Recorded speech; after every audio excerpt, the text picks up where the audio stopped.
পটলের আমি যত রকমের রেসিপি বানিয়েছি এটি হচ্ছে আমার পছন্দের একটি রেসিপি। তো তোমরা একবার হলে এভাবে বানিয়ে খেয়ে দেখো। তো তোমাদের কাছে রিকোয়েস্ট, তোমরা কিন্তু কেউ ভিডিওটা স্কিপ করবে না, ভিডিওটিতে একটি লাইক দিয়ে প্রথম থেকে শেষ পর্যন্ত দেখে নাও।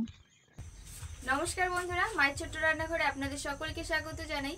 আজকে আমি তৈরি করব পটলের একদমই একটা দুর্দান্ত রেসিপি। আর এভাবে রান্না করলে কিন্তু ভীষণ ভালো হয় খেতে, একদমই ইউনিক। তোমরা দেখতে থাকো আমি কিভাবে রান্নাটা করছি। এবার আমি তোমাদের পটলটা কেটে দেখাচ্ছি যে কিভাবে কাটতে হবে। আর এখানে আমি কিছুটা পটল কেটে নিয়েছি, আর একটা আমি তোমাদেরকে কেটে দেখাচ্ছি। প্রথমে আমি দুই সাইডটা একটু একটু করে কেটে নিলাম, তারপর একটু খোসাটাকে ছাড়িয়ে নিচ্ছি।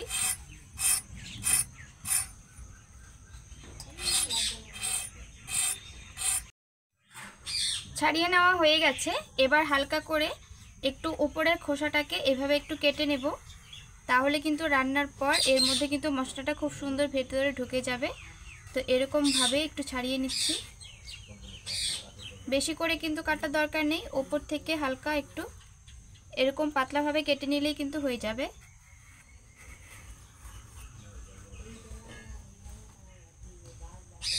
কেটে নিয়েছি। এবার একটু আমি এরকমভাবে কেটে নিলাম, দেখতে কিন্তু অনেকটাই সুন্দর লাগে এইভাবে কাটলে। তো এবার আমি ধুয়ে নেব, তারপর তোমাদের সাথে রান্নাটা শেয়ার করছি। তো বন্ধুরা, পটলগুলোকে আমি ভালো করে ধুয়ে নিয়ে চলে এসেছি। এবার আমি তোমাদের সাথে রান্নাটা শেয়ার করছি।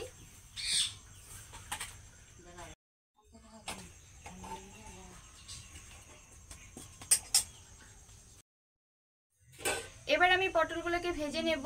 আর কড়াইতে আমি পরিমাণ মতো তেল দিয়ে দিয়েছি, আর তেলটাও কিন্তু গরম হয়ে গেছে। এবার আমি ভেজে নিচ্ছি। কড়াইতে আমি পরিমাণ মতো লবণ দিয়ে দিচ্ছি,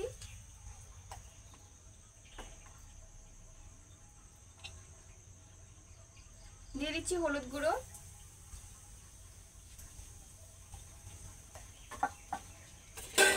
এবার কেটে রাখা পটলগুলো দিয়ে দিচ্ছি।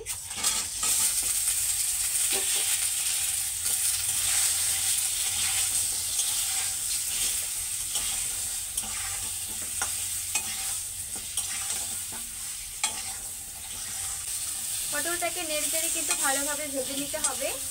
আর এখানে আমার লাগছে,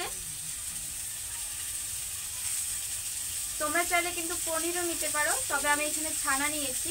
তো ছানাটাকে আমি এবার একটা গ্রেটার দিয়ে গ্রেট করে নেব। এই রান্নাটা কিন্তু ভীষণই ভালো লাগে, আর একটু অন্যরকম ভাবে আমি তোমাদেরকে করে দেখাচ্ছি। এরকম করে গ্রেটার দিয়ে এরকম ভাবে গ্রেট করে নিচ্ছি। এভাবে গ্রেট করে নিলে কিন্তু বেশ সুন্দর হয়। তোমরা যদি পনির দিয়ে এই রান্নাটা করো তবেও কিন্তু তোমরা এভাবে গ্রেট করে নেবে।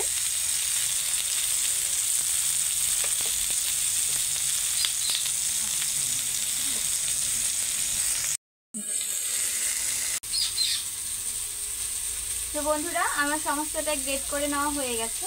এভাবে গ্রেট করে রান্নার মধ্যে দিলে কিন্তু বেশ ভালো লাগে খেতে।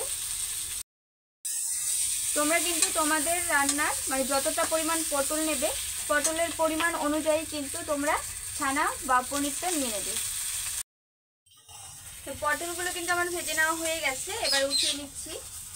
বেশ কিছুক্ষণ সময় নিয়ে কিন্তু ভালো করে পটলগুলোকে ভেজে নিতে হবে।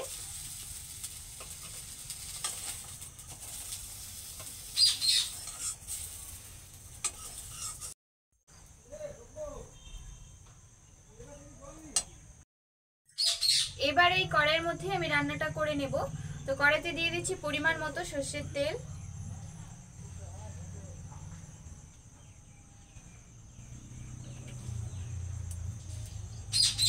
তেলটা গরম হয়ে গেছে। এবার এই তেলের মধ্যে আমি ফোড়নটা দিয়ে দিচ্ছি একটা শুকনো লঙ্কা, একটু ফাটিয়ে দিয়ে দিচ্ছি একটা তেজপাতা, আর দিয়ে দিচ্ছি গোটা গরম মশলা আর জিরে। ফোড়নটাকে আমি বেশ ভালো করে ভেজে নিয়েছি। এবার এর মধ্যে আমি এক এক করে মশলাগুলো দিয়ে দেব। প্রথমে আমি দিয়ে দিচ্ছি এখানে জিরে আর ধনে বাটা,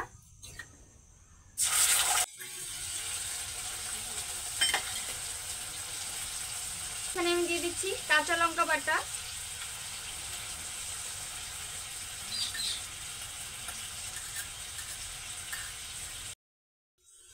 আর আমি এখানে দিয়ে দিচ্ছি আদা বাটা। আমি সমস্তটা কিন্তু বাটা মশলা দিয়ে করছি রান্নাটা।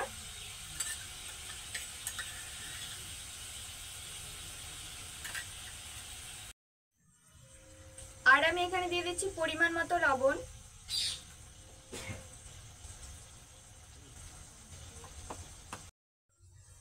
হলুদ গুঁড়ো,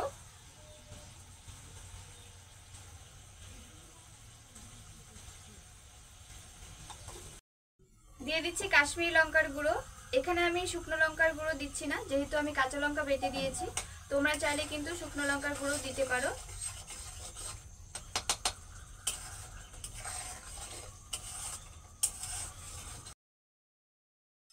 মশলাটাকে আমি কিছুক্ষণ নাড়াচাড়া করে নিয়েছি। এবার এর মধ্যে আমি দিয়ে দেব টমেটো বাটা। এখানে আমি ছোট সাইজের 2টো টমেটো বেটে নিয়েছি, তো দিয়ে দিচ্ছি। টমেটোটা দেওয়ার পরও কিন্তু বেশ ভালো করে নাড়াচাড়া করে মশলাটাকে কষিয়ে নিতে হবে, যাতে এর থেকে কাঁচা গন্ধটা চলে যায়। আর আমি এর মধ্যে সামান্য একটু চিনি দিয়ে দিচ্ছি।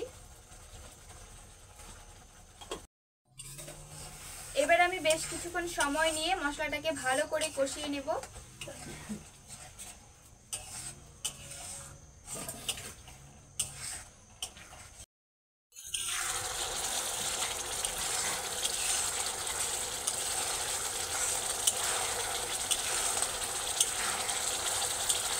তো বন্ধুরা, মশলাটাকে আমি বেশ ভালো করে কষিয়ে নিয়েছি আর মশলা থেকে কিন্তু তেল ছেড়ে দিয়েছে।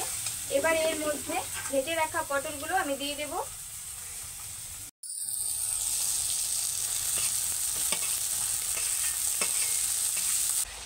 মশলাটাকে পটলের সাথে ভালো করে নাড়াচাড়া করে মিশিয়ে নিয়েছি।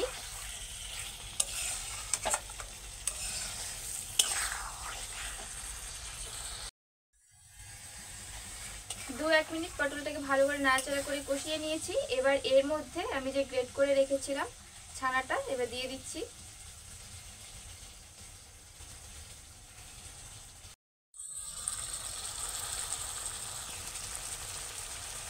এভাবে পটল রান্না করলে কিন্তু ভীষণ ভালো লাগে।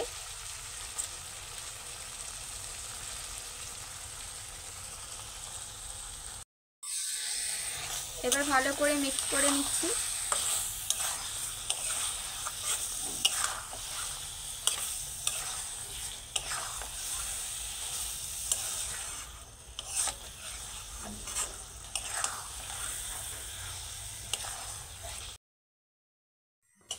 ছানাটা দেওয়ার পর ভালো করে নাড়াচাড়া করে কিন্তু আমি কষিয়ে নিয়েছি। এবার এর মধ্যে আমি পরিমাণ মতো জলটা দিয়ে দেব।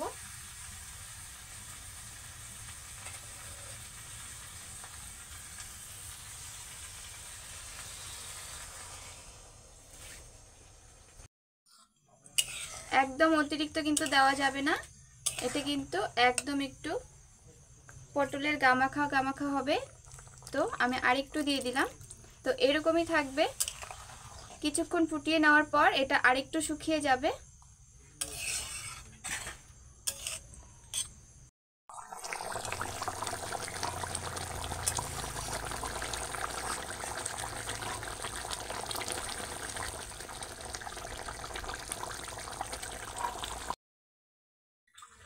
তো বন্ধুরা, তোমাদের কাছে রিকোয়েস্ট, তোমরা কিন্তু একবার হলেও এভাবে পটল রান্না করে খেয়ে দেখবে। আমি কিন্তু প্রায়ই আমার পটল রান্না করলে কিন্তু এভাবেই রান্না করি, আর আমার বাড়ির প্রত্যেকেই কিন্তু ভীষণ পছন্দ করে এই রেসিপিটা। আর এই রান্নাটা করলে কিন্তু ছোট বড় সকলেই কিন্তু ভীষণ পছন্দ করবে আমি আশা করছি। তো তোমরা একবার হলেও বানিয়ে খেয়ে দেখবে। রুটি লুচির সাথেও কিন্তু ভীষণ ভালো লাগে, আর বাচ্চারাও কিন্তু ভীষণ পছন্দ করবে এই রান্নাটা।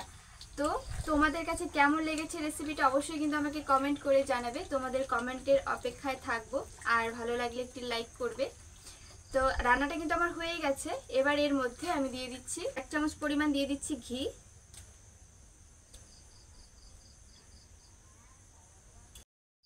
আর শেষে দিয়ে দিচ্ছি সামান্য একটু গরম মশলা। অতিরিক্ত দেওয়া দরকার নেই, একদমই কিন্তু খুবই সামান্য আমি দিয়ে দিচ্ছি। এবার আমি ভালো করে নাড়াচাড়া করে ঘি আর গরম মশলাটা মিশিয়ে নিচ্ছি। দেখতেই পাচ্ছ কতটা লোভনীয় হয়েছে।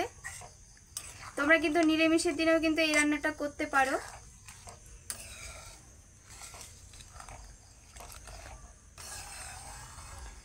এভাবে পটল রান্না করলে কিন্তু মাছ মাংস ছেড়েও কিন্তু প্রত্যেকে এই রান্নাটা দিয়ে এক থালা ভাত খেয়ে নিতে পারবে।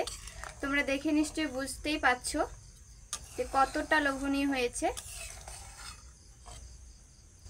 তো এবার আমি একটা প্লেটে সার্ভ করে তোমাদেরকে দেখাচ্ছি। তো বন্ধুরা, পটলের এই রেসিপিটা আমি একটা প্লেটে সার্ভ করে নিয়েছি। তো আমার চ্যানেলে যদি নতুন বন্ধুরা এসে থাকো, অবশ্যই কিন্তু আমার চ্যানেলটাকে সাবস্ক্রাইব করে পাশে থেকো। শেষ পর্যন্ত দেখার জন্য অসংখ্য ধন্যবাদ।